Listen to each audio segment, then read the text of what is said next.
안녕하세요. 인생사 세옹지마라더니 이런 일이 있을 줄은 상상도 못했네요. 홀어머니 밑에서 어렵게 자라와 홀대하는 시모와 전 남편에게서 벗어나기까지의 일을 들어주실래요? 물론 세상에 완벽한 가족은 없다고 생각해요. 편모 슬아에 어렵게 자라면서도 항상 그런 생각으로 스스로를 위로하며 컸죠. 저라고 원해서 홀어머니 밑에서 큰 건 아니잖아요. 또한 모든 사람들이 그렇듯 가족은 원한다고 가질 수 있는 것도 아니고요. 그런데 시댁 식구들, 특히 시모는 그걸 가지고 매번 무시하고 홀대하기 일쑤였죠. 이렇게 말하면 그렇게 당할 것 뻔히 알면서 왜 결혼했냐고 묻는 사람도 있어요.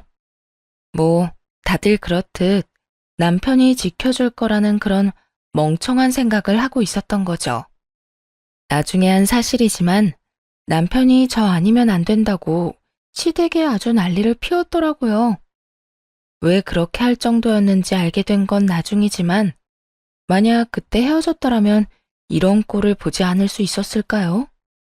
글쎄요, 모르겠어요. 다른 집안이었다면 달랐을까 하는 그런 생각도 이전에는 많이 했지만 이젠 더 이상 안 하려고요. 내가 정말 며느리에 대해선 할 말이 많은 사람이야. 너 같은 며느리 들일 생각 정말 추호도 없었거든. 우리 아들이 뭐가 모자라니? 공무원에 집안도 번듯하고 도대체 모자란 게 뭐가 있어서 감히 너 같은 게 옆에 붙어서 우리 아들 혼사기를 막아? 그래서 몇 번이나 말했지 않니? 애저녁에 헤어지라고. 결혼을 하고 신혼여행을 다녀온 날 들린 시댁에서 시모가 한 말이었어요. 그러니까 처음부터 저는 아니었다는 거죠. 엄마, 제발 그만 좀 해. 내가 좋다잖아. 이제 우리 허락 좀 해줘요. 아, 결혼까지 했는데 왜 이렇게 못 살게 굴어? 너도 그러는 거 아니야. 네 앞날 걱정하는 엄마한테 어떻게 그런 말을 해? 네 옆에 있는 걔 좀 봐. 아휴, 내가 정말 부끄럽고 속상해서 어디 가서 며느리가 있다고 이야기도 못해. 하긴 결혼식에 남편 친인척은 잔뜩 왔는데 시모 지인은 몇 명 안 왔더군요. 그것만 봐도 알 수 있었어요. 시모가 저를 며느리로 인정하지 않는다는 거. 솔직하게 말하자면 결혼은 우리 둘의 일이니 남편과 잘 살면 될 거라고 생각한 게 너무 안일했던 거죠. 그 뒤로도 시모의 막말은 이어졌어요. 남편이 매번 뭐라고 하니 남편과 시부 앞에서는 더 이상 말을 못하고 둘만 있을 때 그러기 일쑤였습니다.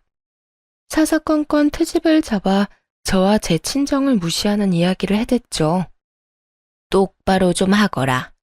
너 언제까지 아버지 없이 자란 티 낼래? 응? 시아버지 마음에 드는 게 그렇게 쉬운 일인 줄 알았니? 쓸데없는 짓 집어치우고 그냥 숨 죽인 듯 지내. 네 얼굴 보면 속 터지는 사람이 여기 한둘이야? 하긴 엄마 혼자 뭘 가르쳤겠어. 먹고 사느라 바빠서 애 교육은 뒷전이었겠지. 아으, 지긋지긋해. 언제까지 내가 네 뒤치다거리 다 해줘야 되니? 시부에게 사드리는 선물 하나조차 해도 그런 소리를 들어야 했어요. 게다가 밥상 차리는 것까지 시모에게 한 소리를 들어야 했죠. 그건 거기 아니야. 너는 밥상 차리는 거 하나도 제대로 못 배웠으면서 무슨 결혼을 한다고? 아유, 내가 뭘 바라겠어. 엄마 혼자 키운 딸려니 무식한 게 당연한 거겠지. 어쩜 순진하고 불쌍한 얼굴로 속만 뒤집어 놔? 지금 내가 하는 말이 심하다고 느껴지는 것 같지? 아니야. 그거 다들 그렇게 생각하고 있는 거야. 집안일도 제대로 못해서 보는 사람 속만 뒤집고. 도대체 네 어머니는 뭘 가르친 거니? 너도 그래. 그렇게 악착같이 살았다고는 하지만 재산도 없어, 가방끈도 짧아, 직업도 마음에 안 들어. 그렇다고 집안일을 제대로 하기를 해? 도대체 너희 집에서는 뭘 하고 산 거니? 먹고 산다고 바빴다는 말은 하지도 마. 홀어머니 밑에서 컸다고 그게 면죄부인 줄 아니? 그거 다 티가 나는 거야. 아무리 숨기려고 해도 사람들이 다 안다고 부모 없이 큰 거. 뭐를 하든 트집을 잡아서 집안 욕을 하는 시모를 보며 물론 가만히 있지만은 않았어요.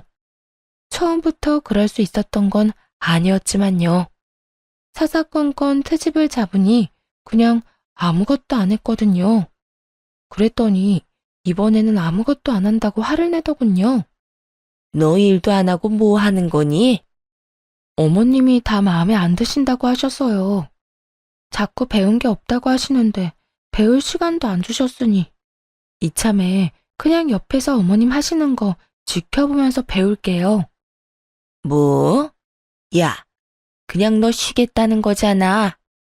그럼 어떻게 하죠? 어머님은 제가 하는 모든 게 마음에 안 드시니 그냥 어머님이 하시는 게 나을 것 같은데요. 어머니도 마음에 안 드는 것 보면서 계속 입 아프게 말씀하시는 것보다는 낫지 않겠어요? 서로 보기 싫은 얼굴 안 봐도 될 테니까요. 누가 그렇게 놔둘 줄 알아? 제가 하는 게 싫으시면 어머님이 하셔야죠. 어머님 하시기 싫으시면 제가 하는 대로 그냥 놔두시던가요. 결국 시모는 혼자 일하는 건 죽어도 싫었는지 더 이상의 간섭은 하지 않았어요. 하지만 틈틈이 제 어머니와 저를 무시하는 발언은 전혀 멈출 생각이 없어 보였죠. 그러다 하루는 시조모님이 명절에 오신다는 이야기를 전해 들었어요. 우리 할머니 이번 명절에 오실 거야. 그때 결혼 전에 인사드리러 갔을 때 보고 처음이지? 응. 할머님은 어떤 분이셔?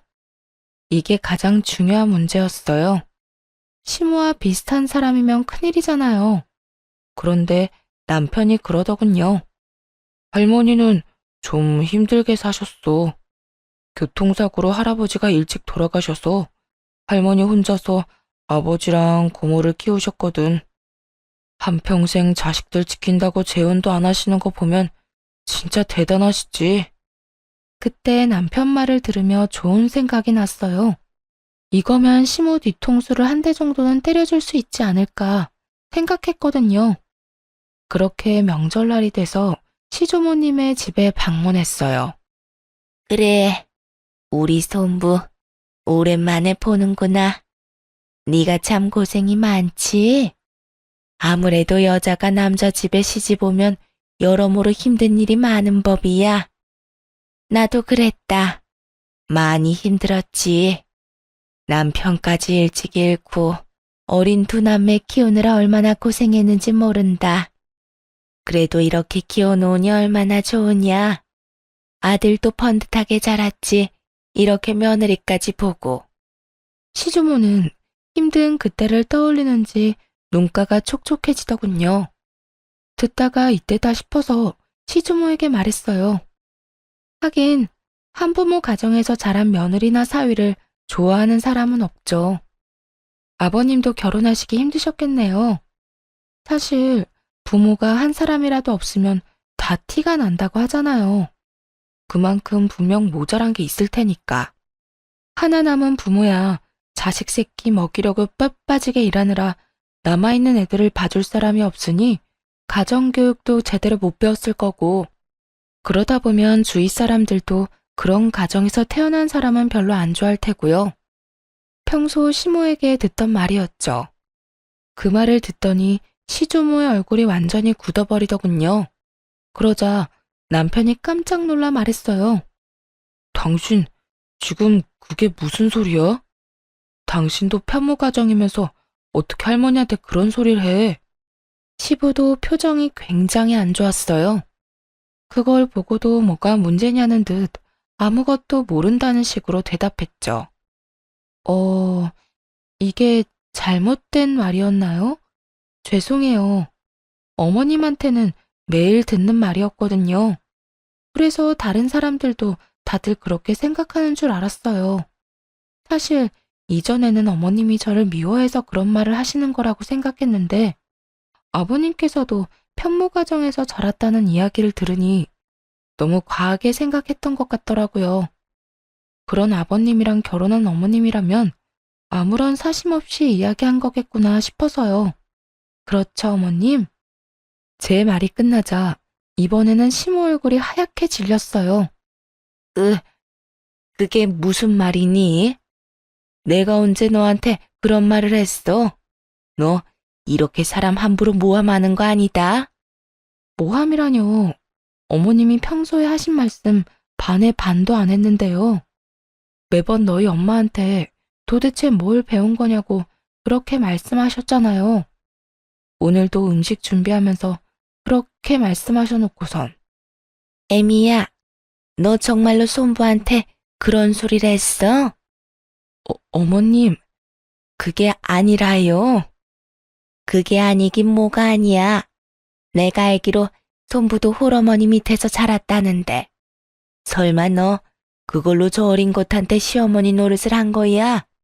내가 언제 너한테 그런 거 하라고 가르쳤어.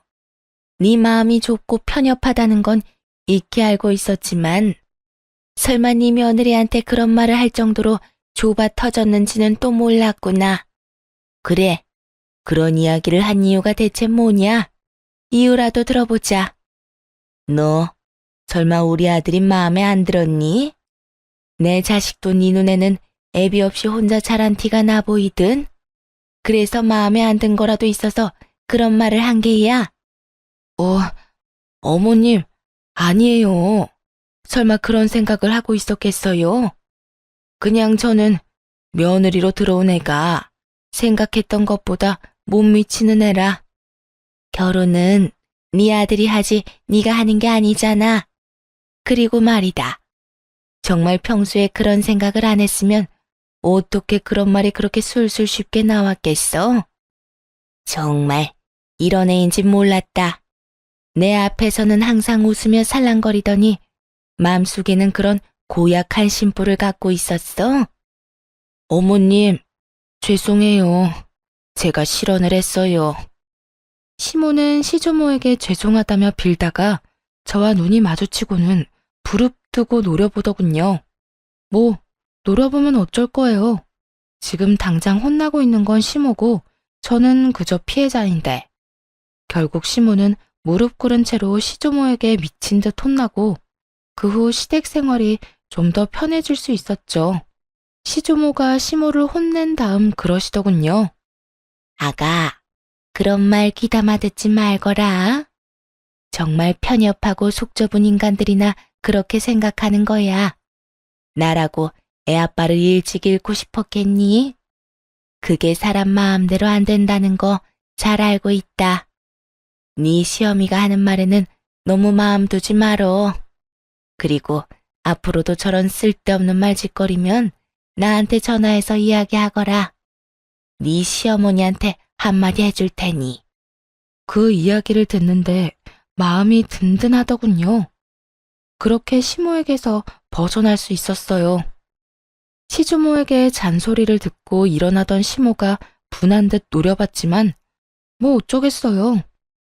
이미 시조모에게 시모는 찍혀버린 것을요. 그동안 시부가 홀어머니 밑에서 컸다는 걸 몰랐는데 자기 부군이 그런 환경에서 자랐다는 걸 알면서도 그런 식의 욕을 할 수 있었던 시모가 어찌 보면 참 대단하기도 했죠. 그렇게 시모가 당한 뒤로는 절대로 그런 이야기를 안 하더군요. 시주모가 제 전화번호까지 받아갔거든요. 정기적으로 연락하라고요. 효과가 좋았죠. 그래서 저는 앞으로도 이렇게 평온할 줄로만 알았어요. 그 다음에 다가올 비극은 더 큰 것이라는 것도 알지 못하고 그 일이 있고 몇 달 뒤의 일이었어요. 그날은 몸이 안 좋아 일찍 집에 가 있는 상황이었어요. 남편이 왔는데 마중도 나가지 못할 정도로 기진맥진해 있었죠. 남편은 그날 회식을 하고 2차까지 갔다가 늦은 저녁이나 되어 돌아왔어요. 집에 도착해서는 친구와 통화를 하는데 아마 제가 자고 있다고 생각했던 것 같더라고요. 그러니까 그런 대화를 할 수 있었던 거겠죠. 야, 결혼 그거 별거 아니다. 네가 너무 진지하게 생각하는 거라니까. 뭐? 왜 결혼했냐고? 그렇지. 뭐 더 좋은 여자 만날 수도 있긴 했지. 근데 일부러 그런 여자는 안 만났어. 이게 무슨 말인가 싶었어요.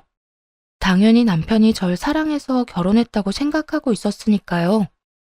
그래서인지 그때까지만 해도 그 뒤에 무슨 말이 나올지도 모르고 별 생각 없이 듣고 있었네요. 우리 와이프가 좀 불쌍하잖아. 가진 것도 없고 아버지도 없고 딱 봐도 뭔가 챙겨주지 않으면 안 될 것처럼 그렇게 보이지. 그래서 선택한 거야. 너도 알아도. 잘난 여자 만나면 남자만 피곤해. 다 맞춰줘야 하니까. 적당히 모자란 여자 만나면 네가 핸들링 하기가 쉽잖아. 순간 망치로 머리를 한 대 맞은 기분이었어요. 설마 남편이 그런 생각으로 결혼을 했을 거라고 상상조차 못했거든요. 그딴 의도로 그런 쓰레기 같은 생각으로 시모의 반대도 무릅쓰고 결혼을 했다고요? 정말 믿겨지지 않았어요. 손이 덜덜 떨리더군요. 쓰레기라니. 야, 결혼은 현실이야. 너 잘난 여자랑 결혼해서 잡혀 살 자신 있어? 난 그렇게 못 살거든.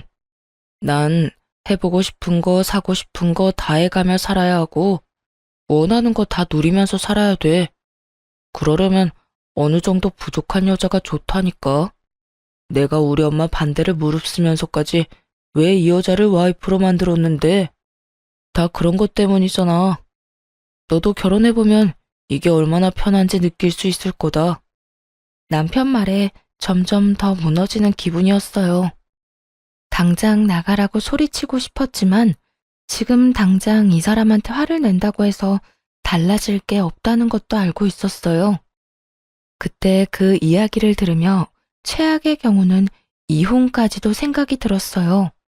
하지만 그마저도 마음대로 생각할 수조차 없었죠. 혼자 저를 키워온 어머니가 많이 아프셨거든요. 그런 어머니에게 이혼 소식을 전하면 분명히 좋지 못한 영향을 끼칠 것 같았고 크게 걱정이 되더라고요.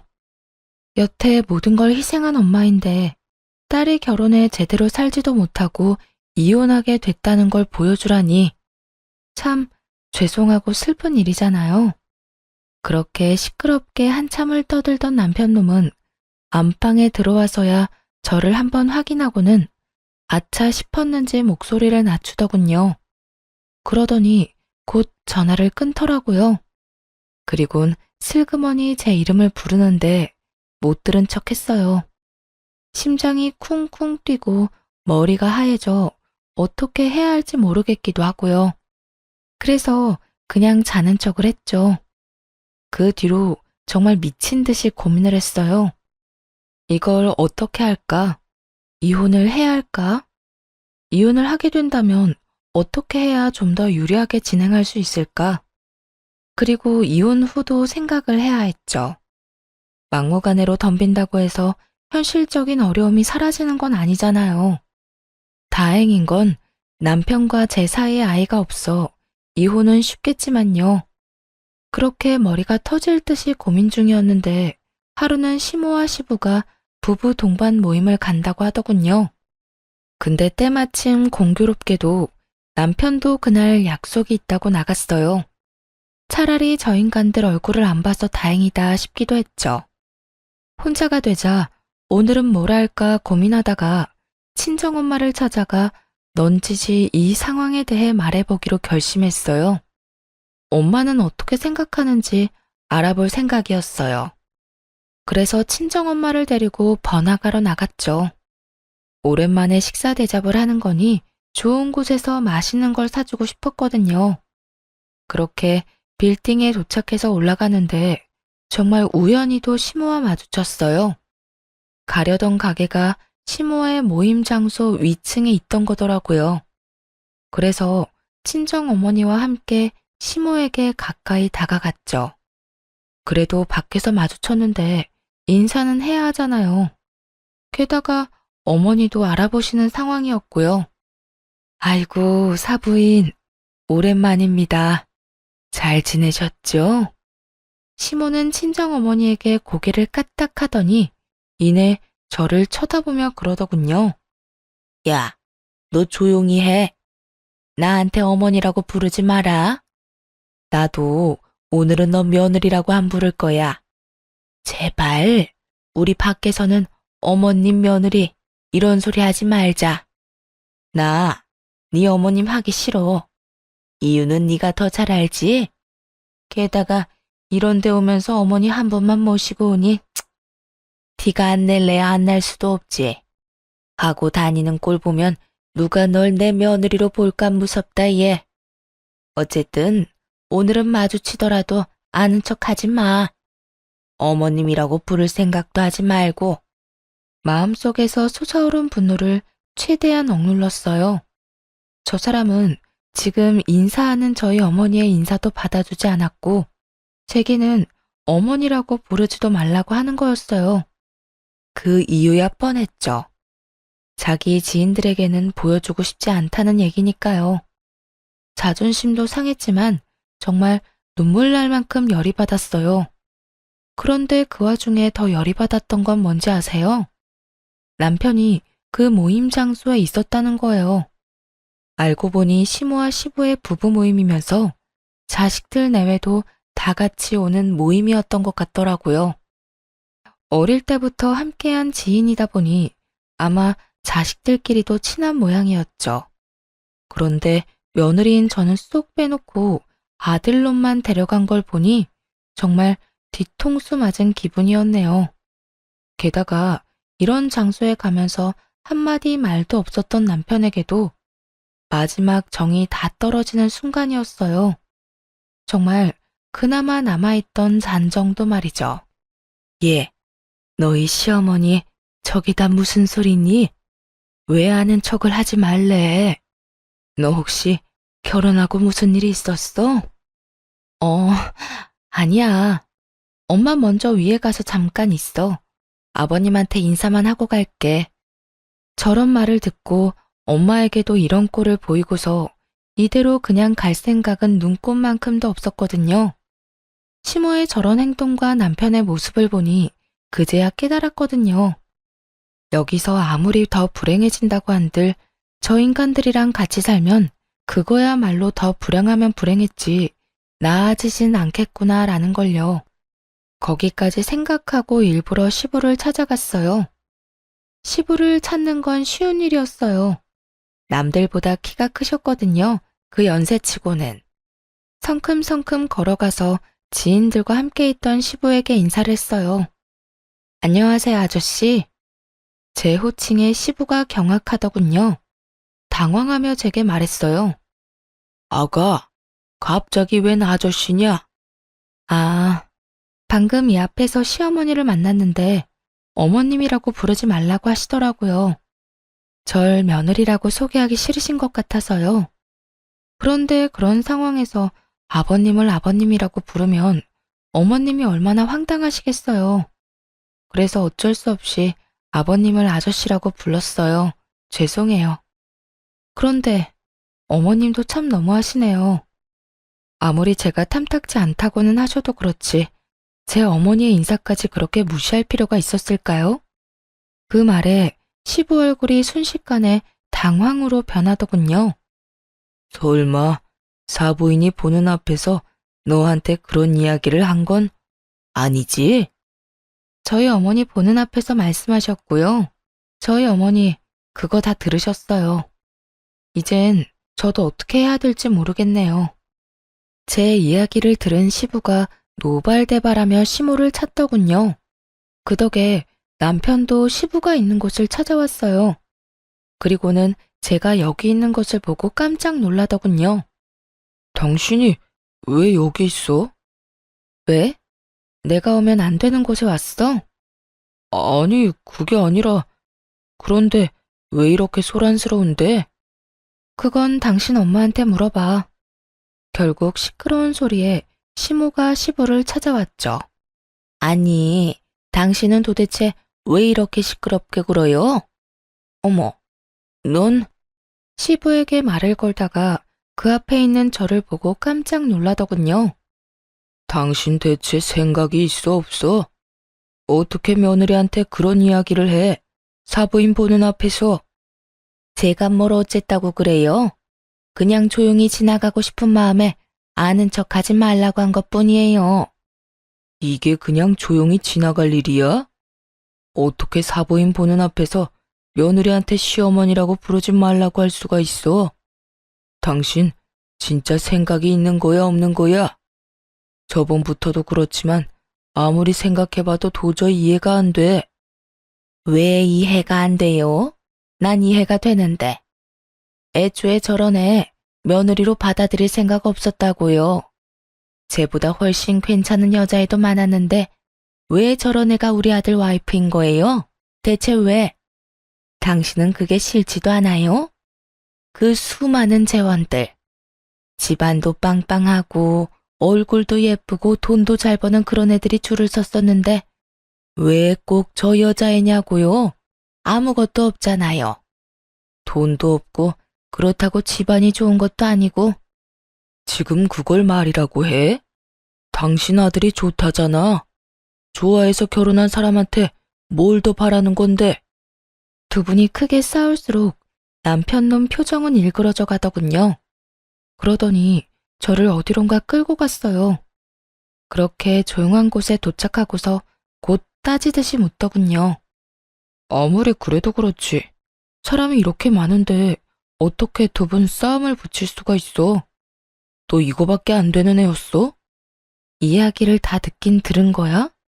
내가 당신 어머니한테 어떤 취급 받았는지 당신이 알고 그런 소리 하는 거냐고. 엄마가 당신한테 그런 얘기하는 거 하루 이틀 일도 아니잖아. 그거 하나를 못 참아서 이런 일까지 벌이는 거 넌 너무하다고 생각하지 않아? 우리 가족한테 미안하지도 않냐고. 내가 뭘 미안해해야 하는데? 너희 어머니한테 어머님이라고 안 부른 거? 아버님한테 아저씨라고 부른 거? 그럼 아는 척 하지 말라는데 무시하고 왔어야 했어? 놀란 우리 친정엄마 놔두고? 너야말로 나한테 미안하지도 않아? 넌 왜 나한테 거짓말하고 여기 왔는데? 너도 내가 마누라인 거 어디 가서 말하기 싫어? 그건 엄마가 이야기하지 말라고.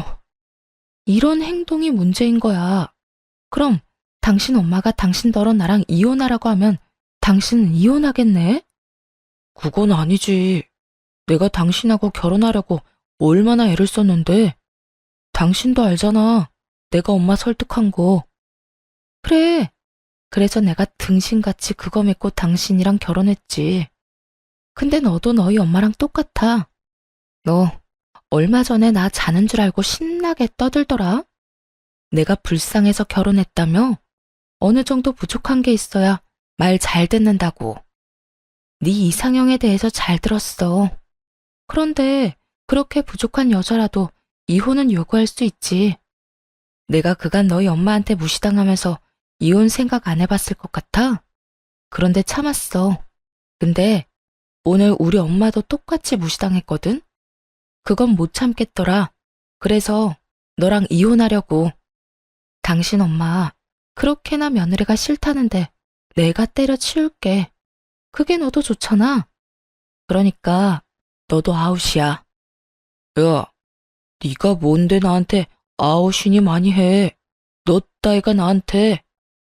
그래, 너한테 나는 그따위지. 더 좋은 여자 만나서 살면 되잖아. 왜 그따위 여자한테 매달려? 왜? 너무 잘난 여자 만나면 맥도 못 추릴까 봐 그래? 너무 돈 많은 여자 만나면 네 맘대로 못할 것 같아서 그러냐고. 나같이 부족한 여자 만나야 네 맘대로 살 수 있으니까.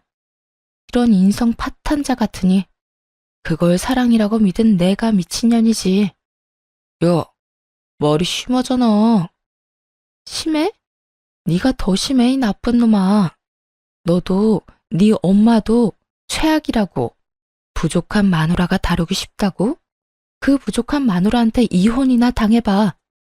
그날 그렇게 남편놈에게 이혼을 요구하고 친정엄마와 식사를 했어요. 그리고 친정엄마에게 이혼 이야기를 슬쩍 꺼냈죠. 자세한 이야기는 하고 싶지 않았는데 그걸 아셨는지 어머니도 더 묻지는 않더라고요. 하지만 이전의 시모와의 대화로 시댁에서 어떤 취급을 받고 있는지 다 파악하신 것 같더군요. 그렇게 식사를 마치고 집에 돌아와 짐을 싸고 있으니 남편 놈이 옆에 붙어서 계속 말을 걸었어요. 당신 진짜 나랑 이혼할 거야? 내가 한 번만 봐줄 테니까 다시 한 번만 생각해봐. 난 당신이랑 이혼 못해. 내가 지금 당신이랑 이혼해봐. 내 평판이 어떻게 되겠어? 당신이 어찌 됐든 나는 이혼남 딱지 달고 사는 거 싫다고. 그러니까 이혼은 꿈도 꾸지 마. 기가 찼습니다. 이혼을 하기 싫다는 남편놈의 이유는 자기 평판 때문이었어요. 그렇게 짓거리더니 이혼하고 싶지 않다며 협박을 하더군요. 그렇지만 시모의 반응은 달랐어요. 굉장히 좋아했거든요. 짐을 싸는데 기분이 정말 더럽더라고요. 그리고 오기도 생겼죠. 내가 너희보다 더 잘 살아내겠다고. 그래서 결국에 웃는 사람이 나라는 걸 보여주겠다고 말이죠. 그런데 언제나 힘든 일은 한꺼번에 오더군요. 이번에는 이혼 소송 도중에 친정엄마가 돌아가셨어요. 원래부터 몸이 안 좋으시긴 했어요. 그래서 병원 진료도 받았고요. 그런데 시모와 마주치고 저의 상황에 대해 아신 뒤로 컨디션이 급격히 안 좋아지시더니 그렇게 손 쓸 틈도 없이 돌아가셨죠. 너무 힘들었어요. 그런데 어떤 멀끔한 아저씨가 와서는 부의금으로 1억을 내고 가신 분이 계셨어요. 그것도 제게 직접 전해주셨죠. 그 아저씨를 붙잡고 물어봤어요. 왜 그렇게 큰 돈을 준 것인지. 내가 아가씨 엄마한테 신세를 많이 줬어. 사실 그 돈으로도 모자라지. 더 주고 싶은데 아가씨가 그걸 안 좋아할 수도 있다는 생각이 들어서 자제한 거야. 엄마에게 신세를 졌다고요? 엄마는 그런 얘기 없었는데. 혹시 혼자서 하기 힘든 일 있거나 버거운 일 있으면 나한테 연락해요. 나라도 대신해서 열심히 아가씨 도와줄 테니까. 그 정도로 아가씨 엄마한테 내가 갚아야 할 게 많은 사람이거든. 어쨌든 저는 그 친절한 아저씨가 준 돈과 어머니가 남긴 유산으로 집을 구하기로 했어요. 여자 혼자 집을 보러 다니면 위험한 일이 있을 것 같아 그 아저씨에게 조심스럽게 연락을 했죠. 그리고 생각보다 좋은 집을 생각보다 좋은 조건에 계약할 수 있게 됐어요. 그 아저씨는 저와 함께 다니며 아주 꼼꼼하게 모든 걸 다 알아봐 줬어요. 무엇보다 안전한지부터 확인하더군요. 참 고마운 분이셨죠. 그래서 집 계약한 날 아저씨에게 식사 대접을 하기로 했어요. 그런데 그곳에서 정말 우연찮게도 다시 시모와 마주쳤어요. 아무래도 생활권이 좁은 지방인데다가 남편과 자주 다니던 곳이 시모의 단골 가게이기도 하니 계속 마주치게 되더라고요. 아이고, 너도 참 대단하다. 우리 아들이랑 이혼 준비하면서 아저씨를 만나? 벌써부터 다른 남자 잡아서 결혼하려는 생각이니? 정말 천박하다, 천박해. 어머니 혼자 키워서 그런지 생각하는 게 남들이랑 아주 달라요. 하긴 이제 너도 알 거야. 그게 딱 네 수준이라는 거. 우리 아들이랑 헤어져 주는 것만으로도 고마우니까 내가 더 이상 아무 말은 안 할게. 근데 이건 꼭 말해야겠다. 무슨 일로 여기 왔는지 모르겠지만 오늘은 다른 데서 식사해. 오늘 우리 아들 여기서 중요한 약속이 있어. 그러니까 네가 나가줘. 그 이야기를 듣고 있는데 정말 어이가 없더라고요. 이 가게가 자기 것도 아니면서 뭘 나가라 말아요. 한마디 하려는데 옆에 있던 아저씨가 참지 못하고 나섰어요. 아줌마는 뭔데 우리더러 나가라고 하는 겁니까? 아줌마가 이 가게 사장님이라도 돼요? 사장은 아니지만 이 애랑 내가 그리 좋은 사이는 아니거든요. 그리고 그쪽도 딸 같은 애 데리고 이런 데 와서 밥 먹고 그러는 거 좀 그렇지 않나? 남들 보기 얼마나 부끄러운지도 모르고 하긴 그런 짓 저지르는 사람들은 부끄러움도 모르더라. 저 아저씨를 싸잡아 모욕한 시모의 입은 정말 한 대 쳐주고 싶을 만큼 얄미웠어요. 제가 여기 사장 지인입니다. 아주머니야말로 정신이 나갔네.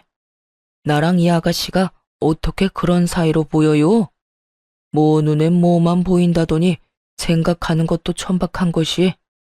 아가씨는 대체 이런 사람이랑 어떻게 아는 사이야?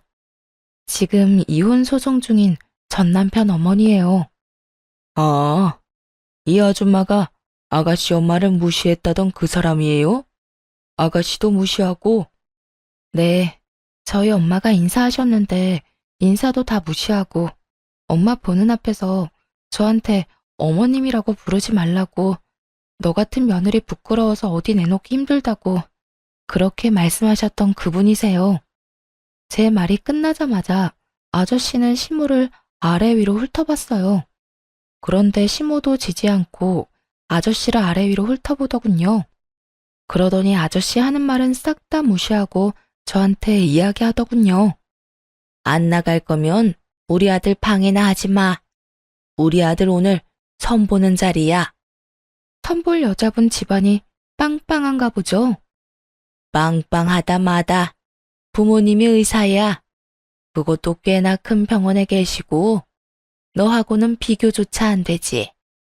그럼 학교도 좋은데 나왔겠네요. 당연한 얘기 아니니? 인서울의 유명한 대학 나와서 해외 유학까지 한 채원이야. 한마디로 엄청 잘난 여자란 얘기네요. 뭐 어차피 안 될 것 같은데 잘해보세요. 제가 그렇게 말하자 저에게 따지고 싶어 하던 시모가 입구 쪽을 보고 살짝 눈이 굳었어요. 며느리감으로 시모가 점 찍어 놓은 여자가 들어오고 있었던 거죠. 시모는 제게 한마디도 없이 후다닥 그 여자가 들어오는 곳으로 향했어요. 그걸 뒤로 하고 아저씨와 식사를 하고 이야기를 나누고 있었어요. 그런데 예상보다 일찍 남편의 선자리가 끝났더군요. 게다가 주선자들이 있는 상태로 말이죠. 여자 쪽 사람들이 나가자마자 시모가 제게 왔어요. 도대체 이게 다 무슨 일이냐? 너 뭔가 알고 있지? 마지막에 그 아가씨 오기 전에 너 나한테 뭐라고 했잖아. 그런데 시모가 그런 이야기를 하는 도중 남편 놈이 저를 알아보고는 딱 달려오더군요. 당신도 여기 있었어? 날 봤으면 아는 척 해야 될 거 아니야. 그리고 옆에 이 아저씨는 누군데? 너 설마 그동안 다른 남자 만났어? 너 우리 이혼 소송 기간이라도 다른 남자 만나면 유책 배우자 되는 거 몰랐어? 와, 너 진짜 웃긴다. 얌전한 고양이가 부뚜막에 먼저 올라간다더니. 이 녀석아, 좀 가만히 있어봐. 엄마 이야기하잖아. 어서 이야기해봐. 너 도대체 뭘 아는데? 저 여자가 우리 아들 싫다고 할 줄 알았느냐고. 어머님은 아드님을 정말 모르시네요. 그 아드님 이상형이 어떻게 되는지 알아요? 어떤 여자랑 결혼하고 싶어 하는지는 알고서 선자리 봐주시는 거냐고요. 여자가 예쁘고 똑똑하고 돈 많으면 됐지. 돈도 잘 벌고. 그거 아니야? 어머님 아들은요, 그런 여자가 이상형이 아니에요. 한눈에 봐도 불쌍해 보이는 여자가 그 사람 이상형이거든요. 그런 인간한테 매번 잘난 여자를 들이밀면 당연히 싫다고 하는 거죠. 우리 아들이 왜 그런 여자를 좋아해? 너 미쳤니? 네가 우리 아들 이상형이라고 말하고 싶은 거야? 설마요. 누가 불쌍한 걸 이유로 이상형이 되고 싶겠어요? 저도 우연히 들어 알았어요. 저 사람이 다른 친구랑 통화하는 거. 그때 그러더라고요. 뭐 하나 부족해서 다루기 쉬운 여자, 그런 여자랑 결혼하라고. 친구한테 조언까지 해주던데요. 잘난 여자는 자기 잘난 거 알아서 남편 얘기 듣지도 않는다고 말이죠. 그러니까 쉬운 여자를 원하는 거죠. 그런데 똑똑하고 돈 많고 빵빵한 여자 중에 쉬운 여자가 있어요? 없지. 이야기가 끝나가자 시모 표정이 정말 썩어버리더군요. 저한테 매달리는 것도 사랑해서 그런 거 아니에요. 만만한 여자 찾기가 힘드니까 그런 거겠죠. 저 보세요. 얼마나 만만했겠어요. 안 그래요? 말이 진행될수록 시모의 얼굴은 점점 침울해졌어요. 그리고 남편 놈은 다급해졌죠. 그런 이야기를 왜 엄마한테 해? 그런데 이제 어쩌나? 나 얼마 전에 돈 생겼거든? 어머니 돌아가시고 유산도 많이 남겨주셨고, 보험으로 돈도 좀 많이 들어왔어. 그래서 그 돈으로 집 계약하고 왔고. 아, 그러고 보니 오늘 이혼 판결 났네?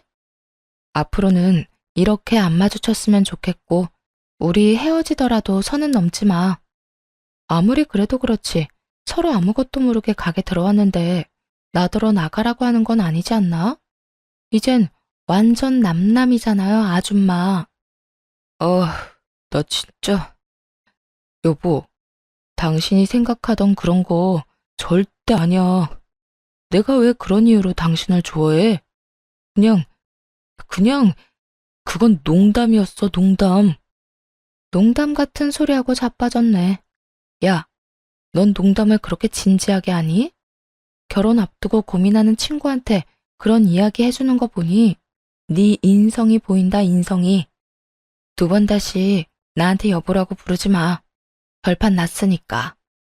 그리고 내 인생에서 좀 꺼져줘. 제발 이렇게 알짱거리지 마. 그렇게 남편 놈과 시모를 버려두고 저는 아저씨와 함께 밖으로 나왔어요.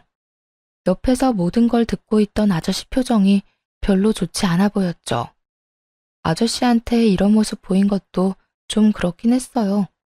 그런데 아저씨가 저한테 묻더군요. 아버지 없다고 힘들게 산 것 같아서 마음이 안 좋네. 혹시 아버지 원망하거나 그렇진 않아요? 아, 아버지요? 저 어릴 때부터 없었거든요. 완전 갓난쟁이 때부터. 사실 나 버린 건 원망 안 해요. 무슨 기억이라도 있어야 원망을 하죠. 누구를 어떻게 원망해요? 그런데 엄마는 달라요. 엄마는 계속 울었거든요. 재혼도 안 하고 매일매일 아버지만 그리워하면서.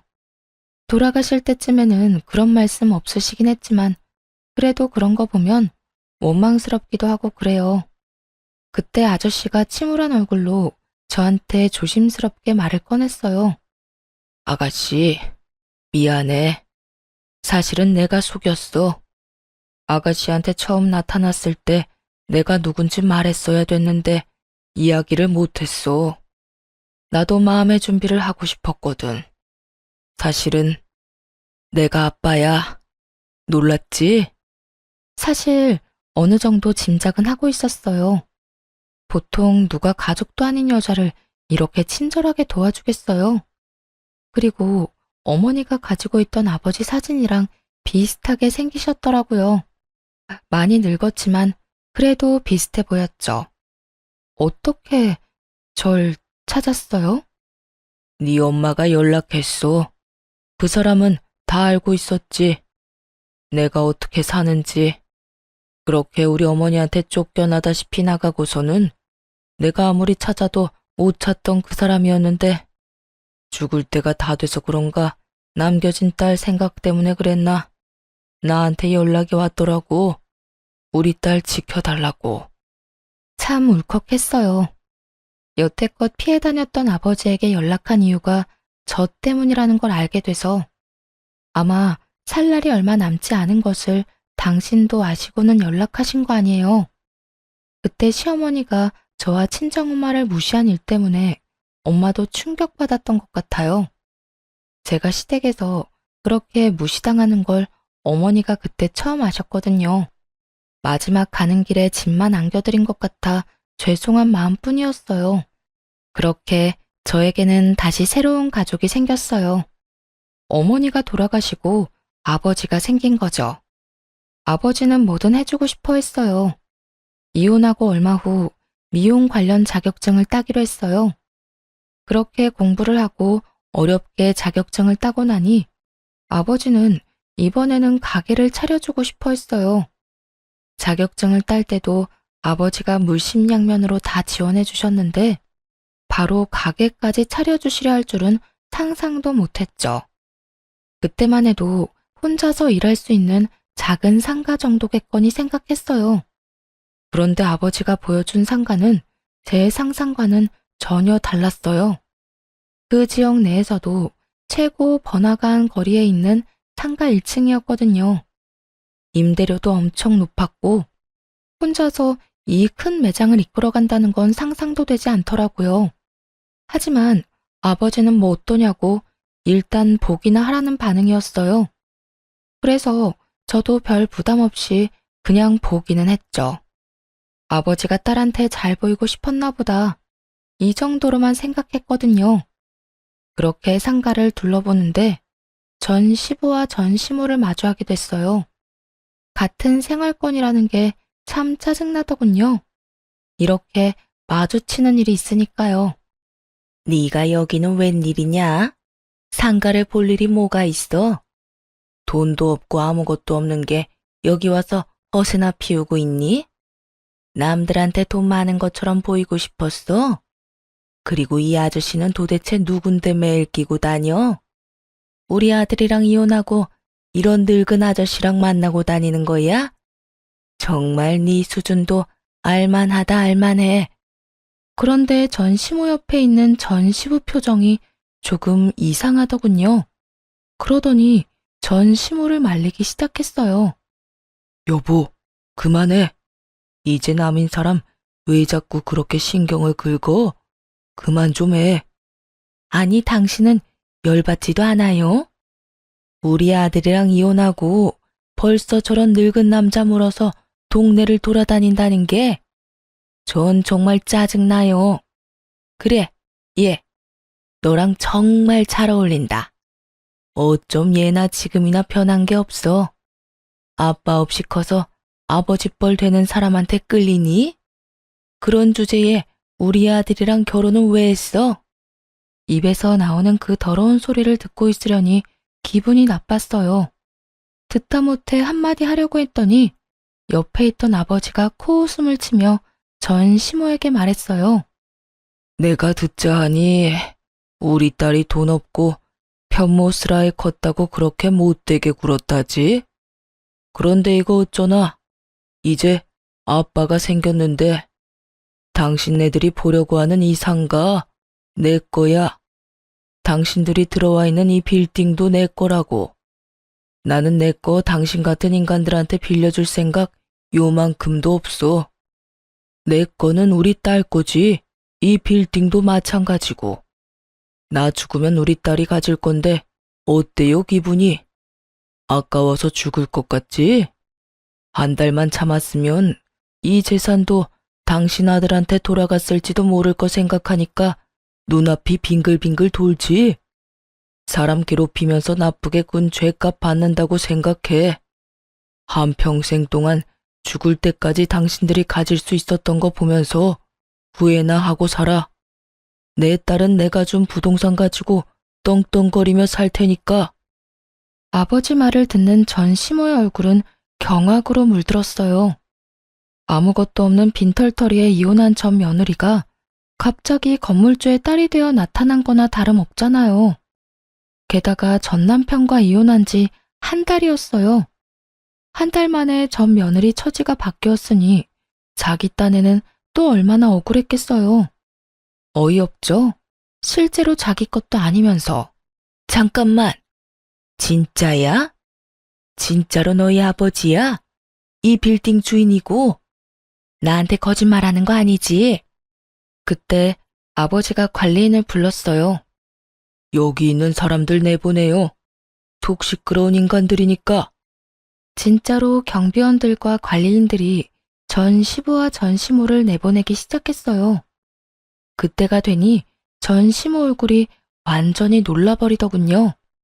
그렇게 가게 밖으로 쫓겨나간 전 시부와 전 시모는 서로 탓하며 싸우기 시작했어요. 당신은 제발 그 성격부터 좀 고쳐. 저번에도 사람들 보는 앞에서 며느리한테 그딴 짓 해서 사람들이 우리를 우습게 하는데 지금도 봐. 당신 때문에 원하던 상가도 계약 못하게 됐잖아. 아니, 일이 이렇게 된 게 제 잘못이에요? 걔가 갑자기 웬 남자 끼고 돌아다니니까 그냥 궁금해서 그런 얘기 한 거지. 그건 이야기가 아니라 모욕이지. 그리고 옆에 있던 사람이 아버지인데 그 아버지 앞에서 늙은 남자를 물었다느니 어쩌니 그런 소리를 해? 도대체가 정신이 제대로 박힌 거야? 어휴, 저놈의 옆에 내 입이 방정이지. 결국 나중에 전 시모가 어떻게 알았는지 저희 집에 찾아와서 저한테 사정사정 하더군요. 예, 아가. 내가 여태 너한테 그렇게 모질게 군 거 다 내가 잘못했다. 우리 아들도 그렇고 나도 그렇고 너 보내고 얼마나 후회하는지 모른다. 내가 앞으로는 절대 그런 짓 안 할 테니 다시 돌아와주면 안 되겠니? 저는 전 시모가 그렇게 굽실거리는 모습을 처음 봤어요. 싫어요. 여태까지 아무것도 모르고 병신처럼 그런 취급 당하면서 살았는데 다시 또 돌아가라고요? 참 양심이 없으시네요. 어떻게 저한테 다시 돌아오라는 말을 할 수가 있죠? 어머님이 제 가슴에 박은 대못이 얼마나 많은지 기억도 안 나죠? 미안하다. 미안했어. 내가 잘못했다니까. 죄송한데 헛소리는 그만 좀 하시고 저한테 와서 왜 이러는지 잘 알아요. 제가 아니라 제 아버지 재산이 탐나는 거겠죠. 그러니까 우리 아버지 말처럼 그냥 그렇게 평생을 후회하면서 사세요.